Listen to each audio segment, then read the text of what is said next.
Hi అండి, అందరికీ నమస్కారం. Welcome to my YouTube channel. ఈ వీడియోలో ప్రభుత్వ ఉద్యోగులకు మరియు పెన్షన్లకు కీలక ఆదేశాలు జారీ అండి.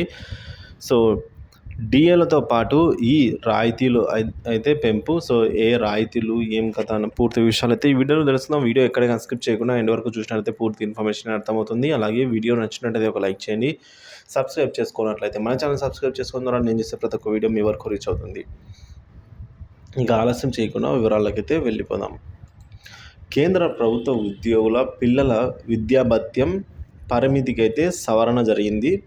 అంటే పరిమితి పెంచడం జరిగింది. కేంద్ర ప్రభుత్వ ఉద్యోగుల పిల్లల విద్యాభత్యం హాస్టల్ రాయితీ పరిమితులను అయితే కేంద్ర ప్రభుత్వం సోమవారం సవరించిందండి. సో కరువు భత్యం పెరిగిన జనవరి 1, 2024 నుంచి సో ఈ సవరణ అమల్లోకి అయితే వచ్చింది. ఆ మేరకు వేతన సవరణను అనుసరించి ఉద్యోగులకు అయితే 50% డిఏ పెంపు అయినప్పుడల్లా పిల్లల విద్యాభత్యం హాస్టల్ రాయితీ 25% పెరగనుంది. ఆ ప్రకారంగా చూసుకున్నట్లయితే వాస్తవ వ్యయంతో సంబంధం లేకుండా విద్యాభత్యాన్ని అయితే ₹2,812 గా అయితే హాస్టల్ రాయితీని ఇక ₹8,437 అయితే స్థిరంగా అందిస్తారు. అలాగే దివ్యాంగ పిల్లలను కలిగిన ఉద్యోగులకు విద్యా భత్యంగా అయితే ₹5,625, అలాగే దివ్యాంగులైన పిల్లలను కలిగిన మహిళా ఉద్యోగులకైతే ప్రత్యేక భత్యంగా ₹3,750 ఈ మేరకు సిబ్బంది వ్యవహారాల శాఖ అయితే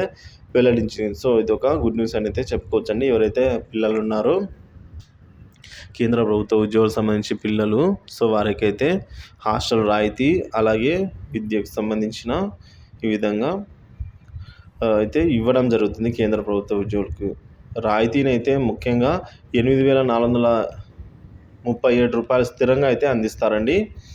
సో ఇక విద్యా భత్యాన్ని ₹2,812 అయితే చెల్లించడం జరుగుతుంది.